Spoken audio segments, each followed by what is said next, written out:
प्रिय विद्यार्थियों, हम पिछले 3 व्याख्यानों में अवध राज्य के अंग्रेज़ों के साथ में संबंध पर चर्चा करते आ रहे हैं। यह हमारा चौथा व्याख्यान है। इससे पहले के व्याख्यानों में हमने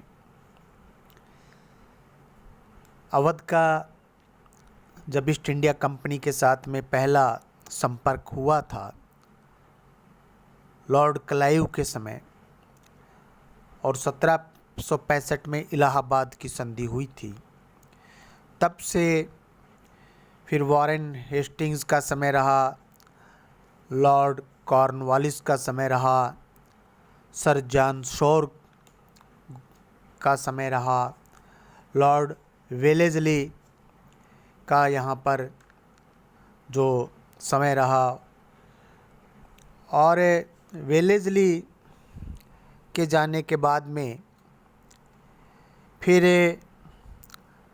Lord Hastings, Lord Amherst, Lord William Bentinck और फिर 1848 से 1856 तक लॉर्ड डलहौजी।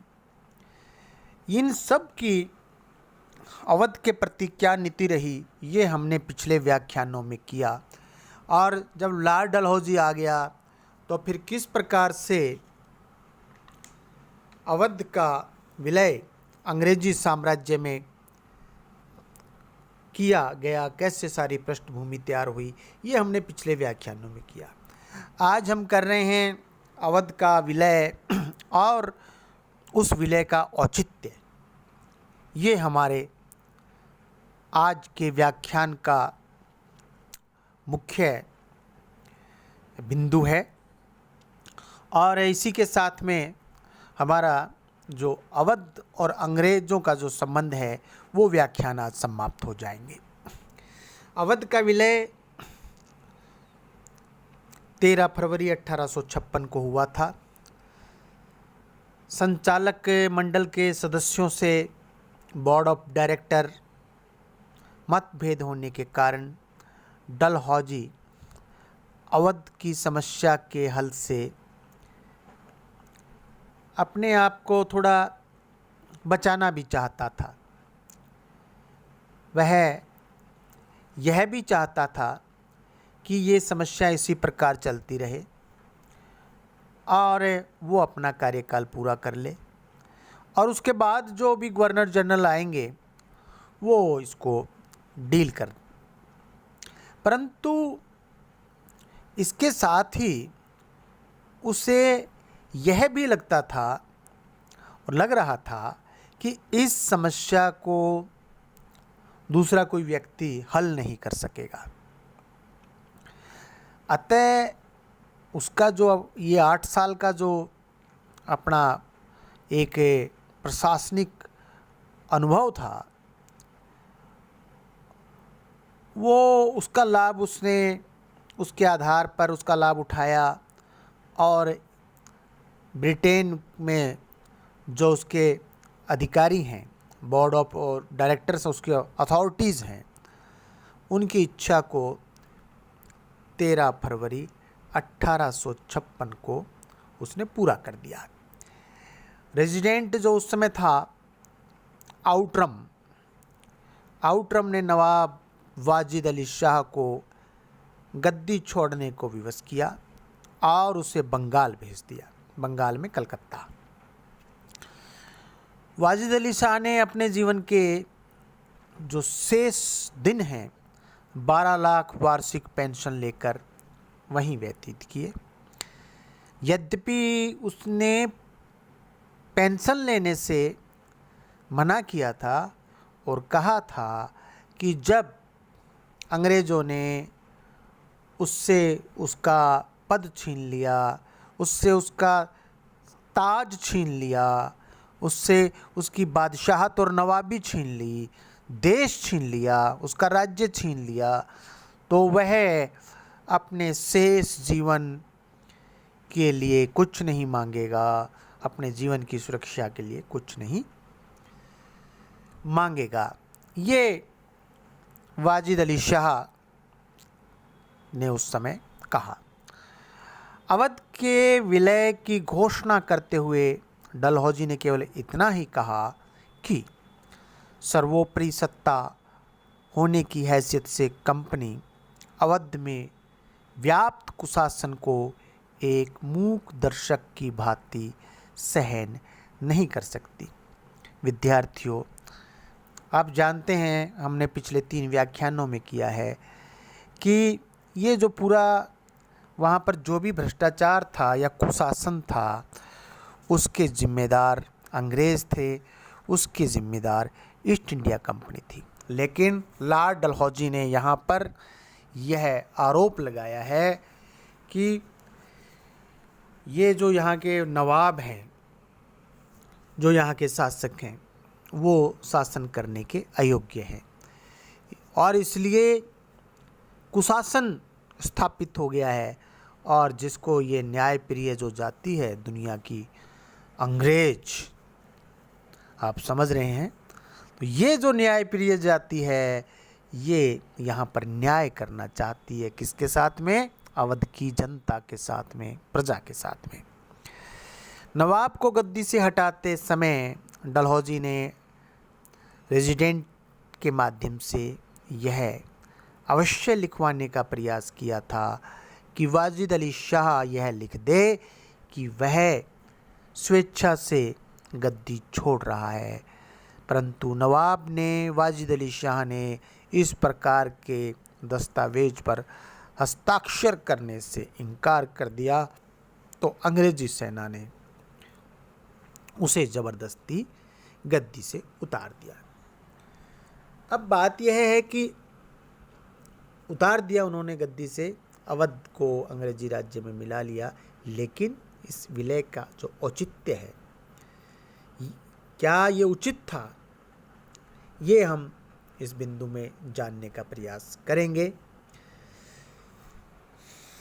देखिए, लॉर्ड डलहौजी ने अपने शासन के 8 वर्षों में इंग्लैंड की सरकार के हित में अनेक अनैतिक कार्य किए थे। उनमें से यह भी एक अनैतिक कार्य था। प्रोफेसर के दत्ता भी यही कहते हैं कि किसी भी अंतर्राष्ट्रीय नियम के अंतर्गत अवध का विलय उचित नहीं ठहराया जा सकता। यह केवल साम्राज्य विस्तार था, ऐसा प्रोफेसर दत्ता ने कहा। अवध के जो नवाब हैं, इलाहाबाद की जो संधि 1765 में हुई थी, वहाँ से लेकर के और 1856 की 13 फरवरी, जबकि अवध का विलय ईस्ट इंडिया कंपनी या कंपनी राज्य में किया गया था, ये जो 9 दशक से अधिक की यात्रा थी, ये जो इतना लंबा काल था, 1765 के बाद अवध के नवाब कंपनी सरकार के मित्र ही नहीं वरना वफादार भी रहे। और अनेक ऐसे अवसर आए जब उन्होंने कंपनी को, जब कभी वो उसका युद्ध हो रहा था, तो आर्थिक सहायता भी की। लेकिन कंपनी यानी ईस्ट इंडिया कंपनी जब नया नवाब बनाती तो उससे नई संधि करती और पहले से भी अधिक धन वसूल करती। इससे अवध की आर्थिक जो अवस्था है वो दयनीय होती गई और ईस्ट इंडिया कंपनी उसका शोषण करती गई और आर्थिक स्थिति बिगड़ती गई। और देखिए, आप पहले भी चर्चा की है, नवाब की सुरक्षा का बहाना लेकर लखनऊ में एक विशाल सेना रखकर उसका सारा खर्च ईस्ट इंडिया कंपनी नवाब से वसूल करती रही। रेजिडेंट नवाब के आंतरिक मामलों में खुलकर हस्तक्षेप करते रहे। नवाब को केवल नाम मात्र का शासक बना दिया, जो अपने महल तक सीमित था। उसका जनता से कोई सीधा संपर्क नहीं रहा। यदि वह कुछ सुधार भी करता तो रेजिडेंट उसे कंपनी के अहित में बताकर विरोध कर देते और वह मन महसूस कर रह जाता। यदि नवाब रेजिडेंट या गवर्नर जनरल से प्रशासनिक सुधारों में सहयोग की याचना करता तो उसे क्या जवाब मिलता कि ये उसके राज्य का आंतरिक मामला है, इसे आप स्वयं देखें।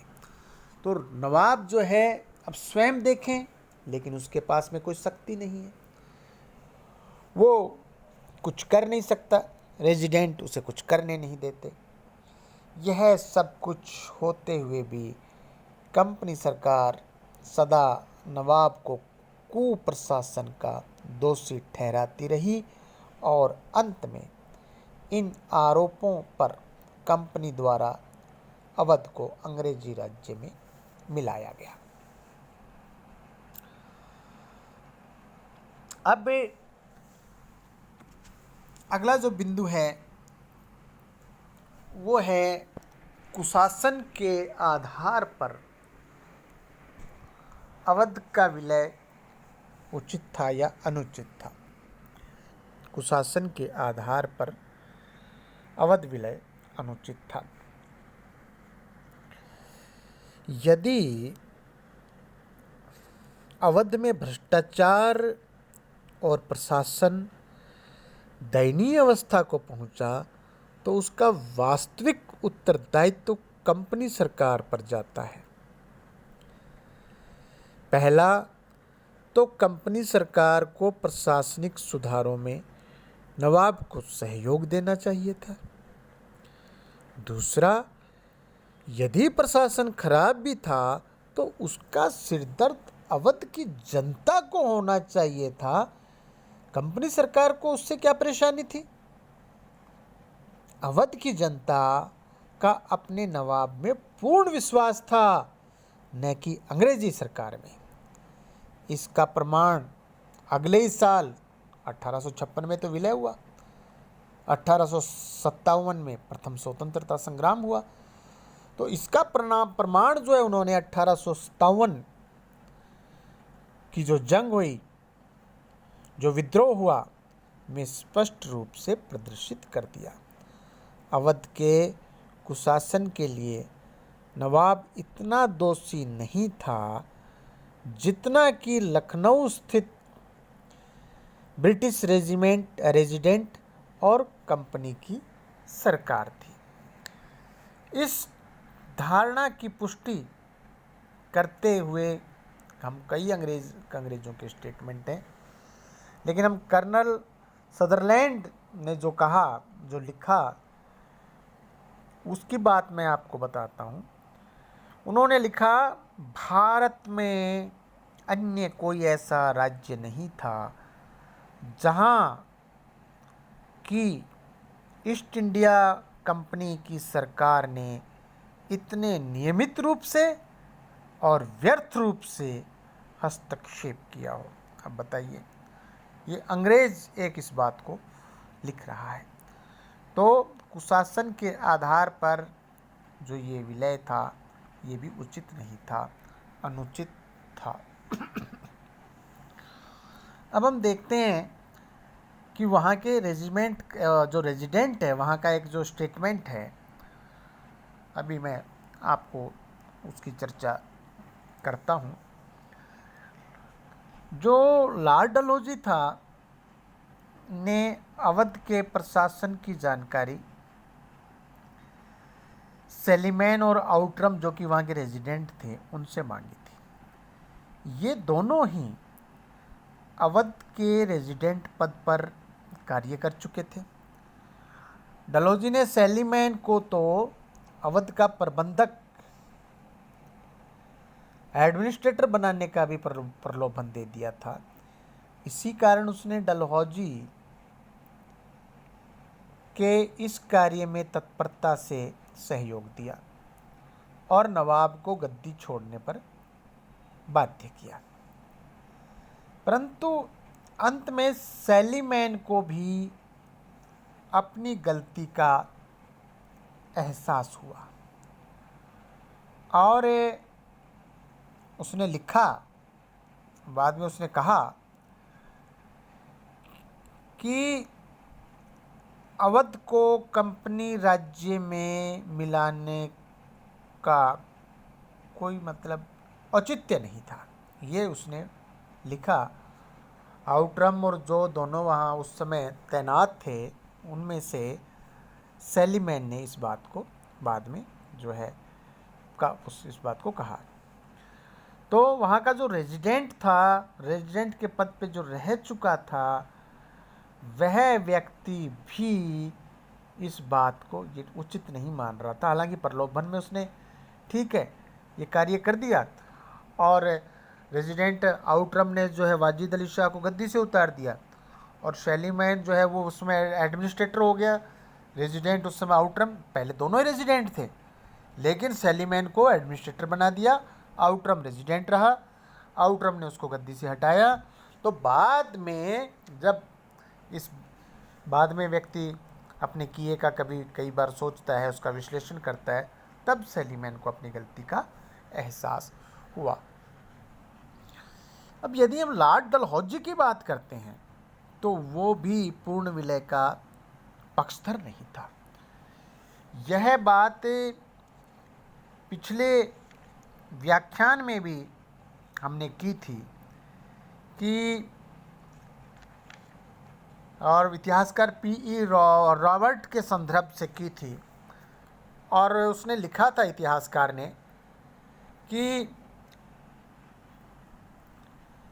जो डलहौजी ने जो बोर्ड ऑफ डायरेक्टर्स को जो लिखा था उसके बारे में उसने लिखा था कि अवध के नवाब ने 1801 की संधि के उपरांत सदा अंग्रेजों के प्रति निष्ठावान भाव दिखाया है और वो निष्ठावान रहे हैं।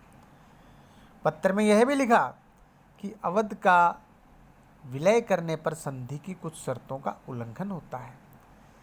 ये बात उसने लिखी। तो इसका मतलब यह है कि डलहौजी भी जो है वो पूर्ण विलय का पक्षधर नहीं था। वह ठीक है, उसने विलय की योजना बनाई और उस समय क्योंकि व्यक्ति के विचार बदलते रहते हैं, साम्राज्यवादी तो वो था ही, उसी ने तो पंजाब का पूर्ण विलय किया था। उसके कूट प्रयासों से दक्षिण बर्मा ये मिला लिए गए थे, सिक्किम का विलय भी किया गया था और गोद लेने की प्रथा को समाप्त कर उसने 8 देसी रियासतों को अंग्रेजी राज्य का अंग बनाया था। अपनी इन सफलताओं के आधार पर वह इस निष्कर्ष पर पहुंचा था कि अवध की समस्या का समाधान भी जो है वो वही कर सकता है। सैलीमैन और आउटरम की रिपोर्ट्स के आधार पर,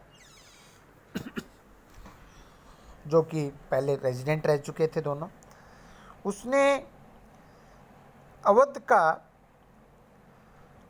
प्रशासन भ्रष्ट व दयनीय बताया और कंपनी के संचालकों के पास में यह बात गई।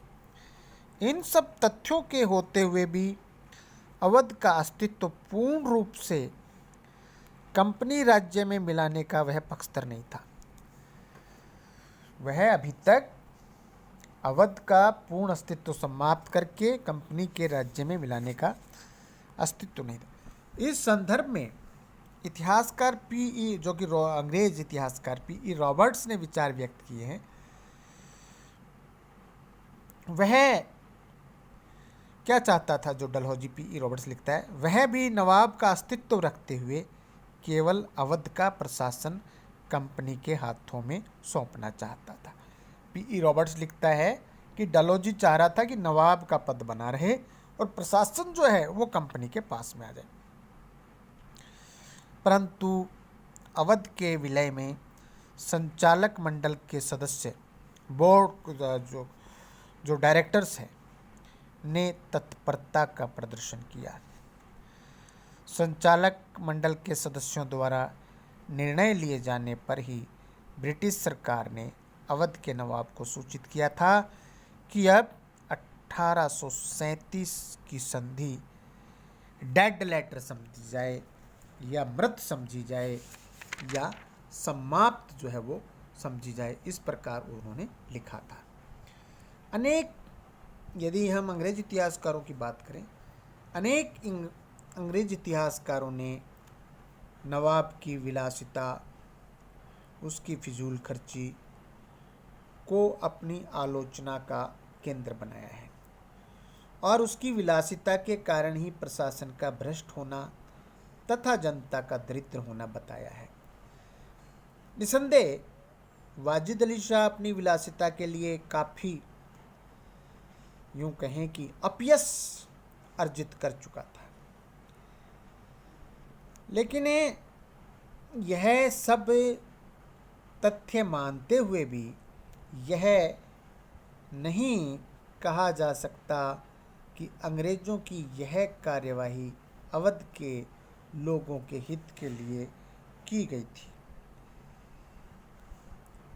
ये ऐसा कहीं नहीं लग रहा था। अवध के विलय के समय में इंग्लैंड में रानी विक्टोरिया शासन कर रही थी। साम्राज्यवाद उस समय इंग्लैंड में चरम सीमा पर पहुंच रहा था और इंग्लैंडवासी एशिया के लोगों को जाहिल, असभ्य समझते हुए उन्हें सुप्रशासन देना अपना कर्तव्य समझने लगे थे। उनकी इस प्रकार की धारणा ने भी अवध के जो विलय है, अवध के विलय के लिए प्रेरित किया। पर यह सब उनके मस्तिष्क की कल्पना मात्र थी।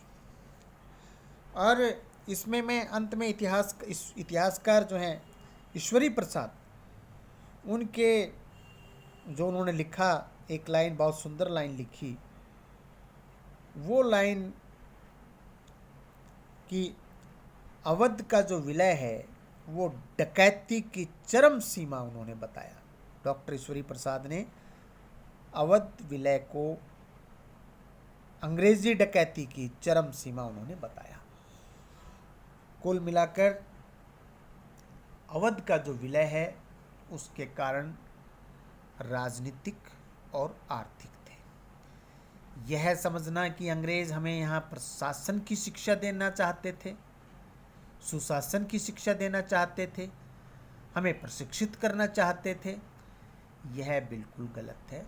यह अंग्रेजों का स्वयं का बनाया हुआ मानक है।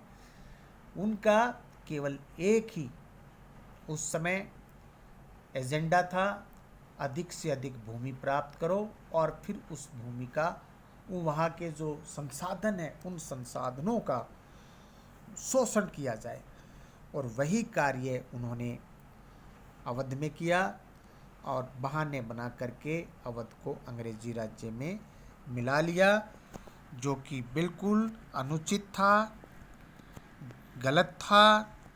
और अवध की जनता, अवध की जो प्रजा है, उसके हितों की कहीं पर भी परवाह नहीं की गई, उनके हितों की अनदेखी की गई। स्वार्थ लोलुप अंग्रेज़ों ने अवध का विलय अपने हित में, अंग्रेज़ के हित में, इंग्लैंड के हित में किया। इसी के साथ बहुत बहुत धन्यवाद। अपना यह अवध अंग्रेज़ संबंध के जो व्याख्यान थे, वो व्याख्यान 4 भागों में हुए। आज ये चौथा भाग था और ये जो टॉपिक है यह समाप्त होता है। पुनः बहुत बहुत धन्यवाद।